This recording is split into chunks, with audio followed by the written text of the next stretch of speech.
The Oregon coast is known for its rugged shoreline and jaw-dropping scenery. It's easily one of my favorite places in America. From the quaint coastal towns to the extraordinary natural wonders, Oregon will fill your soul with warmth and call you back time and again. We recently took a trip down the coast, and I'm going to share our itinerary and tips for exploring this beautiful coastline.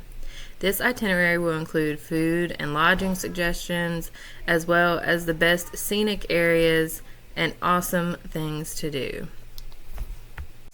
This itinerary is meant for 1 week, but you can customize it the way you like. You can make it longer, you can stay shorter in some places.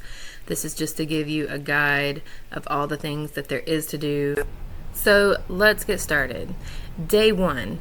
You may want to start out in Washington. We started out in Westport, Washington, and drove over the bridge. The only reason I say you may want to start in Washington is so that you can drive over this beautiful bridge. This is the Astoria Megler Bridge.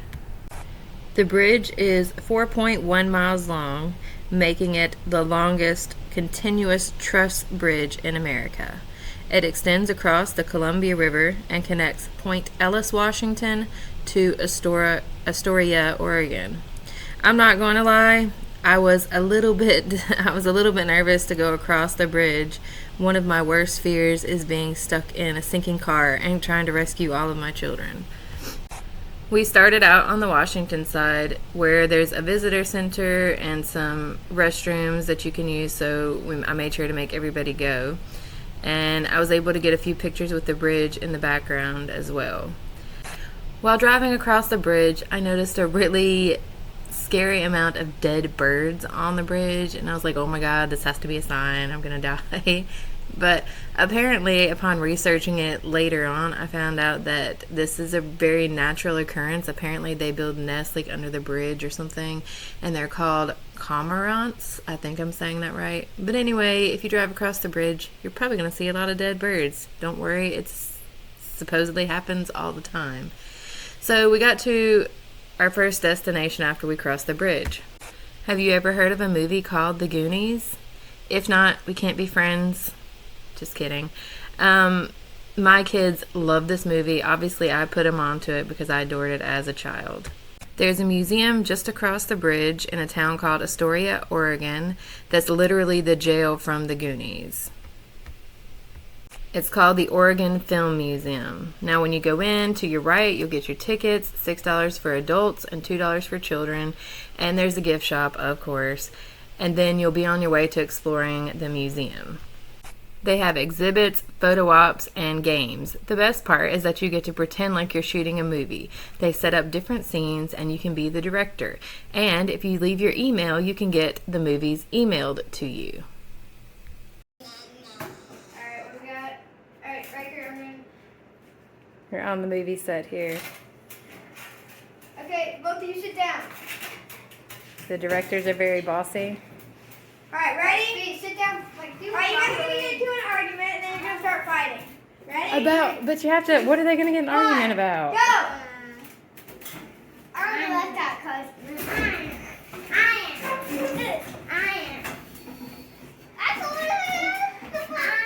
Cut.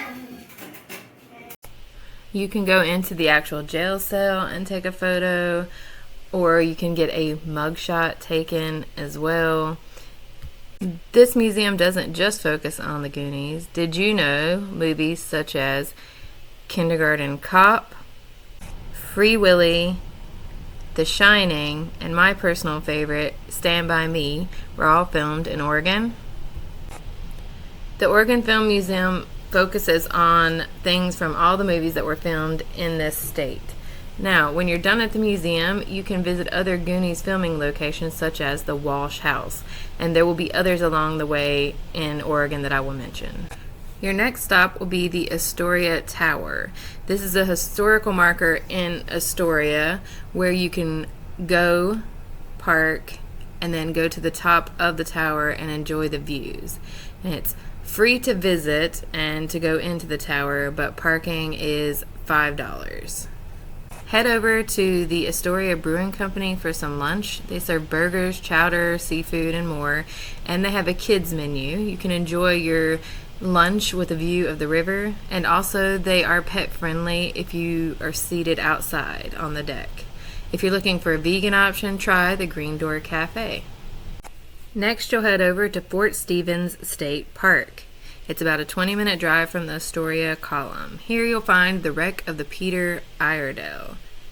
The Peter Iredale was a steel ship that ran ashore in 1906 due to thick mist, strong winds, and a rising tide. No casualties occurred. You can see the remains from the wreck at the Fort Stevens State Park. It's one of the coolest things we've seen. My younger kids actually pretended to be sailing the ship, and they just played around and had fun. There's also hiking, biking, and a few historical military sites, and a museum here. At this point, you can check into your hotel. I recommend staying at either the Astoria Crest Motel or the Commodore Motel. The Commodore Hotel, is the cheaper option. The Astoria Crest Motel is pet friendly with a $15 pet fee and includes a continental breakfast and a hot tub, but no pool.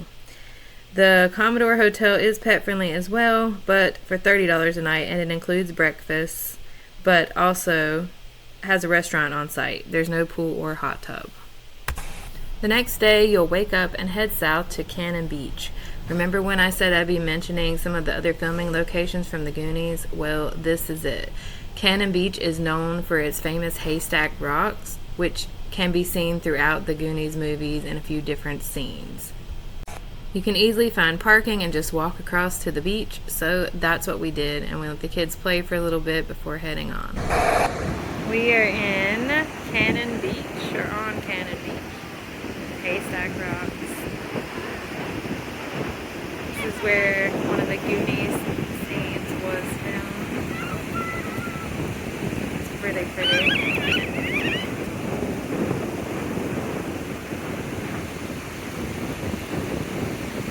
Kids are digging in the sand, even though I told them not to yet. Just have like 2 hours in the car.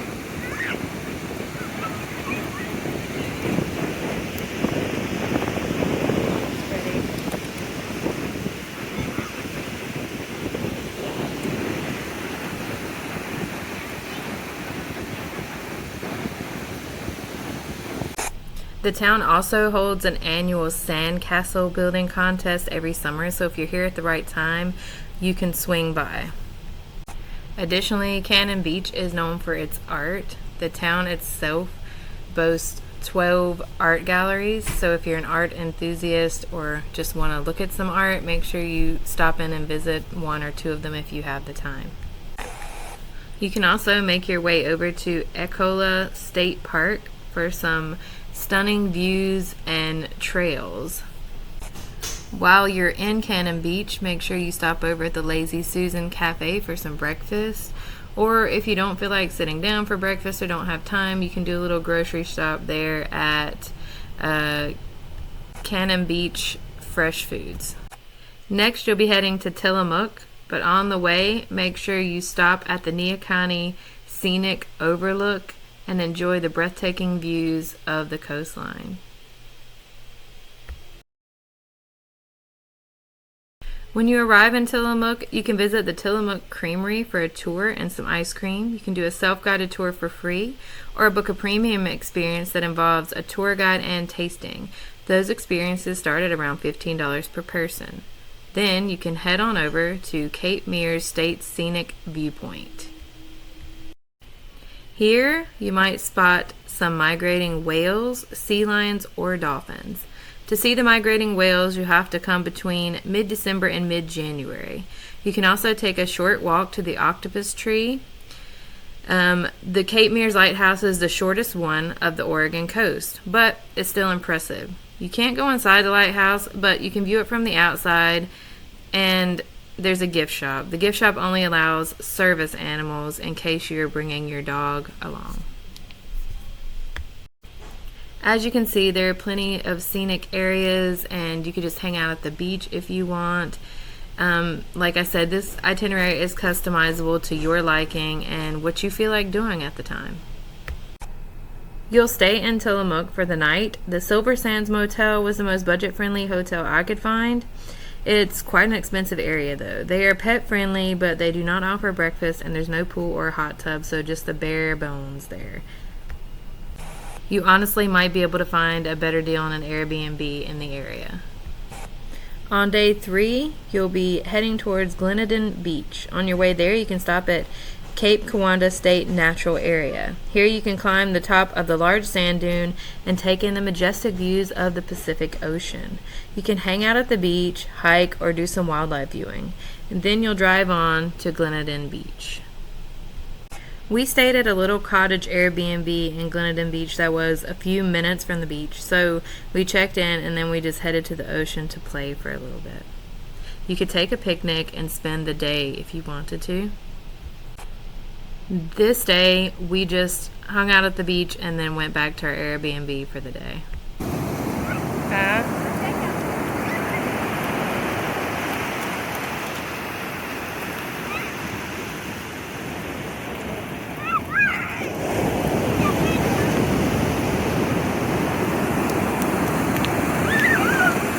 Aoife!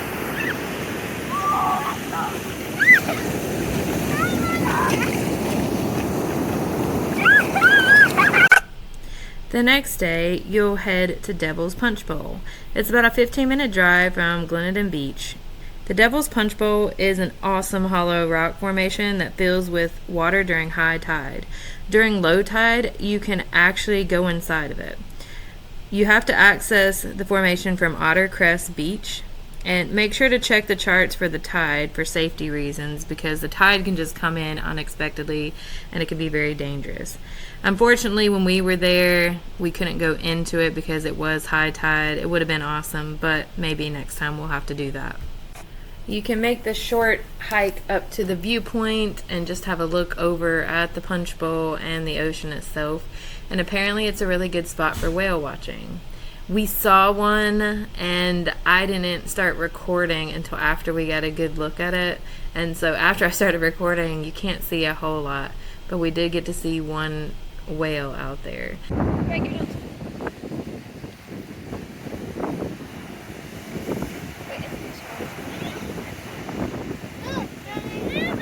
After that, head over to Yaquina Head Lighthouse and Natural Area. There's a $7 fee per car, but they do accept the America the Beautiful Pass if you have it. You can drive to the area until you see an interpretive center / visitor center on your right after driving for a few minutes. You can go in here and learn the history of the lighthouse, and they have coloring and interactive activities for the kids as well as a gift shop. Then you'll head up to the lighthouse and park. You can enter the lighthouse, but only if you've booked a tour. They only offer limited tours daily, so you'll need to book in advance, which we didn't do because I wasn't aware. So unfortunately, we didn't get to go inside. There's a short walk down to the Pebble Beach. Being from the South, we don't have pebble beaches, so we found this mesmerizing. It's a small little area to explore and get amazing photos of the lighthouse. No, you're not throwing rocks. Yeah, no throwing the rocks. You'll scare the animals.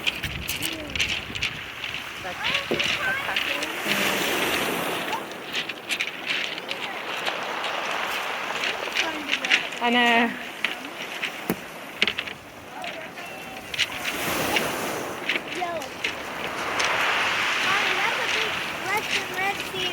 Oh yeah?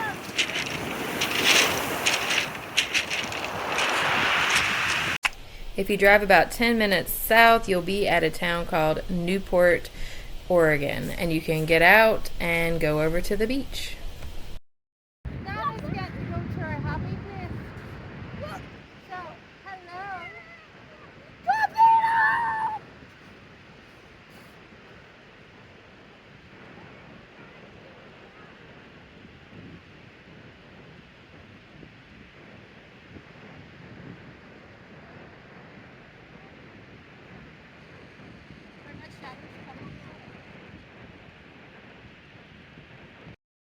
Right near the parking lot, there's an awesome little playground that has this huge slide that the kids loved. And so after we hung out at the beach, we played at the playground for a little bit before heading back.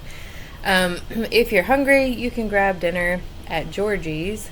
Just be aware that they are not pet friendly, but if you want to order something and take it to go back to your vacation rental or hotel, that's always an option as well. On day 4, you'll be driving down to Florence, Oregon, but on the way, make sure you stop at Seal Rock State Recreation Area and check out some of the cool tide pools. Next, you'll stop at the sea lion caves. At the right time of year, these caves are full of sea lions. Apparently, when we were there in September, we had just missed the right time to be there. Mating season is in early spring, and cubs are born around August. By September, they have mostly left, so we missed them. When you arrive, you go in the building and get your tickets, and then you can head outside and walk down the path to the elevator. When you go outside, you can get your picture taken with the little statue, and then you can start walking down, and there are some viewing areas where you can look out and possibly see some sea lions. And we actually did see some laying out sunbathing on a rock.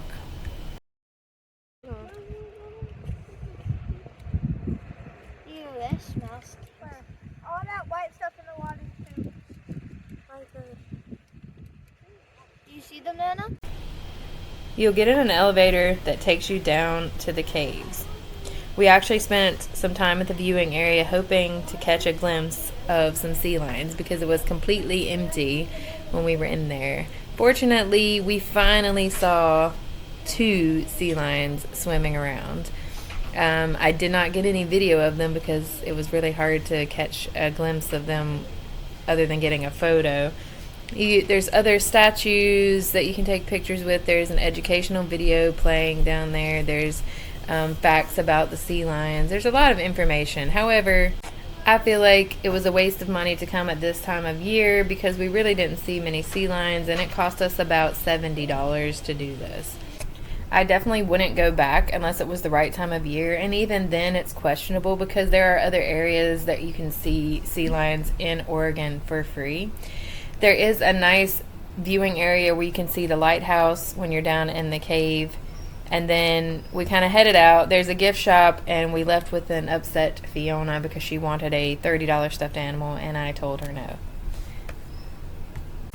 That night, we stayed at the Park Motel and Cabins. It was perfect. The price is great. We stayed at a family cabin and had plenty of room. And it had a fire pit outside as well. So just, it worked out well. And again, the price is pretty reasonable. Day 5, you can start at Thors Well. I recommend checking the tide info because it's best to go at high tide where you get the most dramatic scenes. Thors Well looks like a bottomless sinkhole, but it's actually only about 20 feet deep. It's still very dangerous, especially at high tide, which is why I definitely recommend checking. And if you are there at high tide, please don't get too close. There was somebody literally walking around the edge of it with a baby in their arms when we were there, so please don't do that. This is known as the drain pipe of the Pacific, but it's anything but a drain pipe. It's hard to put into words exactly how magnificent this place is. You'll just have to see it for yourself. There's a parking area right off the road, and then you take a short path down to the well. We were there during high tide, like I said, and it was just amazing.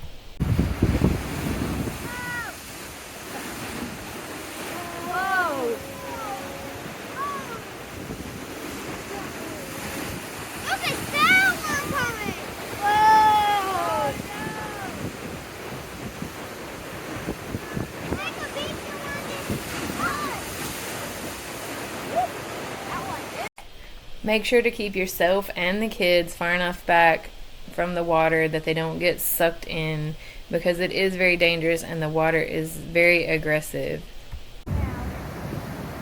Just don't knock me or my camera will fall.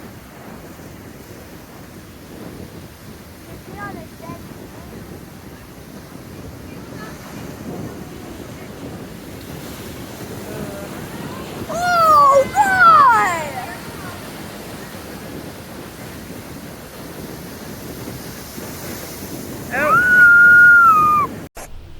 After Thors Well, you can drive a few miles to Hasita Beach. We got there in time for sunset and it was beautiful. From the beach you can see the Hasita Head Lighthouse, and you can also take the 1 mile trail up to the lighthouse. You can go inside the lighthouse but not to the top. You can also explore the grounds and take tours of the historic home. We arrived too late for that because they closed at 5, so we just hung out at the beach and enjoyed the view. You can head back into Florence and explore the town a bit, or just hang out on the beach if you like for the rest of the evening. Now this is where our Oregon coast adventure ended, because we had to start heading home. However, I had already compiled information for the whole coast just in case we were able to make it work. So I will now share that information with you for the remainder of the trip. On day 6, you can make the drive to Bandon Beach, stopping at Umpqua Lighthouse State Park on the way. The lighthouse is a half mile from the park, and it's only open for tours from May through September. Then you'll start your drive to your destination of Bandon Beach. Bandon Beach is known for its rock formations and sea stacks. You can check out Coquille River Lighthouse, Face Rock State Scenic View, and the unique circles in the sand. Now, if you've never heard of that, it's a team of artists that draws art in the sand and then schedules walks for people to enjoy the art and to meditate. This happens from May until September. I'm not sure if it's a daily occurrence, but it sounds awesome. After that, you can explore Old Town Bandon and grab some food at the Broken Anchor Bar and Grill. Stay at the inn at Old Town this night before finishing up your trip the next day. On day 7, you'll head to Gold Beach, Oregon. Your first stop will be the Gold Beach Coffee, Books, and Art. Get yourself a good cup of coffee to start the day. You can then head over to the beach and find some good tide pools. Once you've finished your time in Gold Beach, you can drive down to Samuel H. Boardman State Scenic Corridor. Different lengths and difficulty levels here. You can easily take the kids for a short hike to enjoy the surroundings. So many different rock formations, overlooks, and areas that seem untouched will keep you entertained for hours. At Cape Farello Point, you may even spot whales during migrating season. You can spend the rest of your day here just soaking it all up, as this will be the last day in your Oregon coast road trip. When you finish this trip, you definitely won't want to leave, and when you do have to leave, you'll be planning the next time you can come back. I hope this guide helped you to plan your ultimate adventure on the Oregon coast. Make sure to like and subscribe for more videos like this.